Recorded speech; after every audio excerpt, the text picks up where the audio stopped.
परमेश्वर यीशु मसीह नासरी के नाम का मैं धन्यवाद देता हूं इस अच्छे से मौके के लिए जो खुदावंद ने आपको और हमें दिया।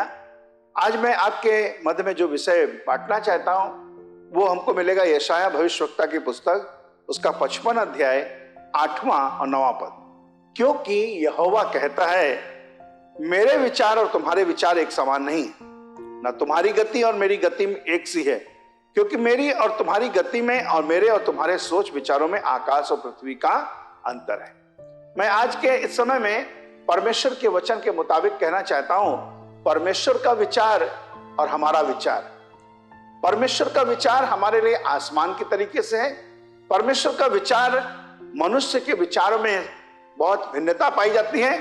खुदावंद का कलाम बताता है, मेरे और तुम्हारे सोच विचार एक समान नहीं है। इसका मतलब जब कंपैरिजन करा जाए, जब तुलना करी जाए, तो परमेश्वर का विचार ऊपर को होगा और मनुष्य का विचार नीचे का होगा। जब परमेश्वर और मनुष्य के विचारों में जब अंतर करा जाएगा तो आसमान और पृथ्वी का अंतर आएगा। मेरे प्यारे भाइयों बहनों, हम ये देखना चाहते हैं कि परमेश्वर का विचार हमारे लिए कैसा है। क्या परमेश्वर जो हमारे लिए योजना बनाता है, परमेश्वर जो हमारे लिए संकल्प करता है, परमेश्वर जो हमारे लिए प्लान करता है, वो उसमें हमारे लिए क्या है? परमेश्वर की योजना, परमेश्वर की योजना। मेरे प्यारे भाइयों बहनों, खुदावंद के कलाम में से मैं आपको एक जगह लेके चलना चाहता हूं। यिर्मयाह भविष्यवक्ता की पुस्तक, उसका 29वां अध्याय और 11वें पद में हम यहां पर देखेंगे परमेश्वर का वचन क्या कहता है। सुनिएगा बहुत ध्यान पूर्वक। लिखा गया है, यहोवा यूं कहता है, जो कल्पनाएं मैं तुम्हारे विषय करता हूं उन्हें मैं जानता हूं, वे हानि की नहीं वरन कुशल ही की हैं, और अंत में तुम्हारी आशा पूरी करूंगा। मेरे प्यारे भाइयों बहनों, परमेश्वर की योजना में हमारे लिए हानि नहीं है। इसका मतलब हानि नहीं, मतलब लाभ ही लाभ है। हमको उस योजना में शामिल होने में बहुत अच्छा लगता है जिसमें हमारा हानि ना हो। कह रहे हैं कि पैसा लगा दिया, बस हमारे पास पैसा डूबने का आशंका नहीं है, केवल लाभ होगा। वचन बताता है कि हमारे लिए आशा है, हमारे लिए भविष्य है, और ये कब? परमेश्वर की योजना में। मेरे प्यारे भाइयों बहनों, परमेश्वर की योजना हमारे लिए क्या है? क्या परमेश्वर ने मेरे लिए कुछ योजना बनाई है? हाँ प्यारे भाइयों बहनों, हर एक इंसान के लिए परमेश्वर ने, जो इस पृथ्वी पर वास करता है, इस पृथ्वी पर रहता है, उनके लिए परमेश्वर ने एक योजना बनाई है। और उस योजना को कैसे पूरा करता है? जब हम परमेश्वर यीशु मसीह में हो जाते हैं, हम प्रभु यीशु मसीह के नाम को स्मरण करते हैं, हम प्रभु यीशु मसीह के नाम में प्रार्थना करते हैं, हम प्रभु यीशु मसीह के नाम की आराधना करते हैं, तब परमेश्वर की योजना हमारे जीवन में पूरी होती है। क्या हम चाहते हैं कि हमारे जीवन में परमेश्वर की योजना पूरी हो? तो हम प्रार्थना करें, हम यीशु की आराधना करें, हम उसके नाम को धन्य कहें, तब हमारे जीवन में परमेश्वर की योजना निश्चय पूरी होने पाएगी। क्या आपने अपने आप को प्रभु के हवाले किया?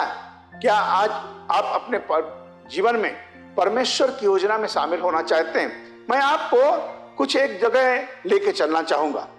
नूह के बारे में परमेश्वर ने एक योजना बनाई थी।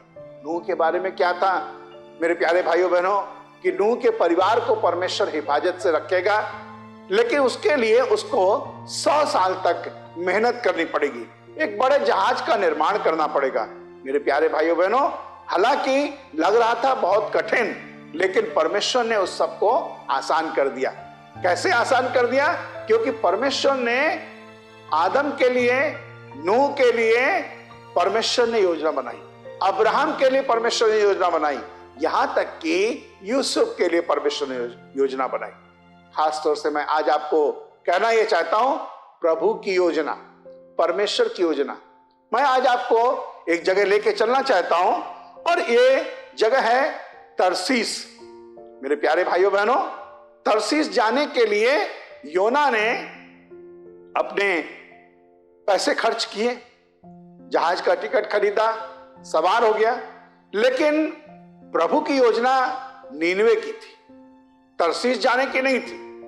मेरे प्यारे भाइयों बहनों, जब परमेश्वर की योजना के मुताबिक योना नीनवे को पहुंचे, वहां पर लाखों लोग बचाए गए। आज मैं ये कहना मांगता हूं कि अगर आप परमेश्वर की योजना को पूरा करने के लिए, परमेश्वर की योजना में शामिल होने के लिए, परमेश्वर की योजना में अपने आप को संपर्क करने के लिए जब जाएंगे, तो मेरे प्यारे भाइयों बहनों, लाखों लोग उद्धार पाएंगे। लेकिन मनुष्य क्या सोचता है कि मेरा फायदा क्या होगा?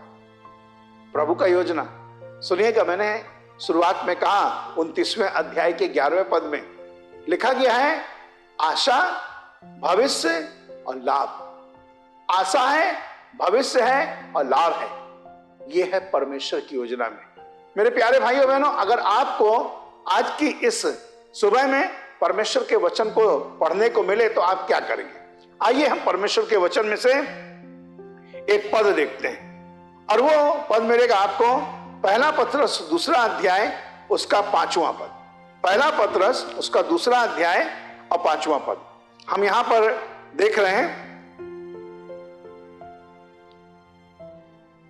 तुम तो आप जीविते पत्थरों की नहीं आत्मिक घर बनते जाते हो, जिसने याजकों का पवित्र समाज बनकर ऐसे आत्मिक बलिदान चढ़ाओ जो यीशु मसीह के द्वारा परमेश्वर को ग्राह्य है। इसका मतलब हमारे लिए परमेश्वर का वचन क्या बताता है कि प्रभु हमारे लिए योजना बनाता है कि हम याजक बने, हम परमेश्वर के लिए आत्मिक बलिदान चढ़ा सकें, हम परमेश्वर के लिए बहुमूल्य जीविता पत्थर बनकर, परमेश्वर की पवित्र प्रजा बनकर, पवित्र समाज बनकर ये वाला काम कर सके।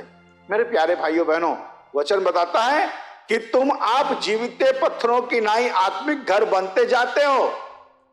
तुम आप, इसका मतलब अपने आप ये काम हो जा रहा है, क्योंकि मैं परमेश्वर की योजना में सम्मिलित हो गया, क्योंकि मैंने परमेश्वर की योजना को अपने जीवन में पहला स्थान दिया है। और आज मैं आप सबों को उभारना चाहता हूं, आप में से हर एक जन परमेश्वर की योजना में अपने आप को शामिल करें।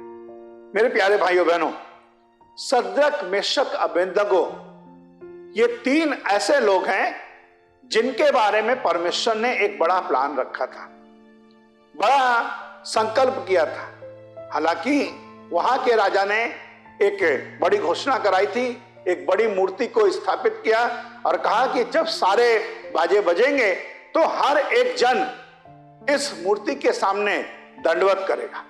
लेकिन सद्रक, मेशक, अबेदनगो ने यह अलग काम करने से मना करा। इनके लिए परमेश्वर की योजना अलग थी। मेरे प्यारे भाइयों बहनों, सुनिएगा बहुत ध्यान से। परमेश्वर का वचन बताता है, सद्रक, मेशक, अबेदनगो ने जब परमेश्वर की बात को माना, परमेश्वर के कहने के अनुसार काम किया, क्योंकि वो कह रहे थे, हे राजा, तुम ये वाली बात को जान लो कि हम तुम्हारी बनाई हुई मूर्ति को दंडवत नहीं करेंगे, चाहे कुछ भी हो जाए। तब ऐसा होने पाया कि जब वो आग में गए, लेकिन ना तो उनके कपड़े जले और ना ही कोई जलने की दुर्गंध आई। कारण यह था, प्रभु की योजना उनके लिए अलग थी। और कुछ समय के बाद वहां के सारे राज्य में राजा ने एक घोषणा कराई कि सारे के सारे लोग सद्रक, मेशक, अबेदनगो के परमेश्वर का नाम लेंगे, और जो लोग परमेश्वर का नाम नहीं लेंगे उनका घर घूरा बना दिया जाएगा, घर को पूरा नष्ट कर दिया जाएगा। ये प्रभु की बड़ी योजना। मेरे प्यारे भाइयों बहनों, जब आप तकलीफ से गुजरे, हो सकता है कि आग में जाएं, हो सकता है कि आपको अपनी इच्छा के विपरीत योना के समान नीनवे को जाना पड़े, लेकिन जाइए। 70 वर्ष की तरीके से आप यिर्मयाह के उस वचन के मुताबिक इजरायली अगर हैं तो हो सकता है बेबीलोन को जाना पड़े, जाइए। लेकिन ये जानिए कि प्रभु की योजना में मेरे लिए लाभ है, आशा है, भविष्य है। मेरे लिए परमेश्वर की योजना। आज मैं आपको ये कहना मांगता हूं, प्रभु यीशु की योजना आपके लिए, हमारे लिए लाभ की है। और मैं आज आपको इस बात के द्वारा उभारना चाहता हूं, काश आप और हम परमेश्वर की योजना में शामिल हो जाएं। कैसे शामिल हो सकते हैं? वचन बताता है यूहन्ना 1 अध्याय का 11वां पद, वो अपने राज्य में आया किंतु उसके राज्य के लोगों ने उसे ग्रहण नहीं किया, परंतु जितनों ने उसे ग्रहण किया अर्थात विश्वास किया, उनको उसने परमेश्वर के संतान होने का अधिकार दिया। अब वो लोग उस योजना में शामिल हो गए। मैं दिनेश चंद्र मिश्रा पहले परमेश्वर की योजना में शामिल नहीं था, लेकिन जिस दिन मैंने विश्वास कर लिया, जिस दिन यीशु को ग्रहण कर लिया, उसी दिन से मैं परमेश्वर की योजना में शामिल हो गया। अब मेरे लिए लाभ है, आशा है और भविष्य है। और आज की इस सुबह में आपके साथ में भी कहना चाहता हूं कि परमेश्वर आपके लिए जो योजना बनाया है उसमें शामिल हो जाइए और देखिएगा आपके जीवन में लाभ होगा, आपके लिए आशा होगी, आपके लिए भविष्य होगा। आइए अपनी आंखों को बंद करें, दुआ करें।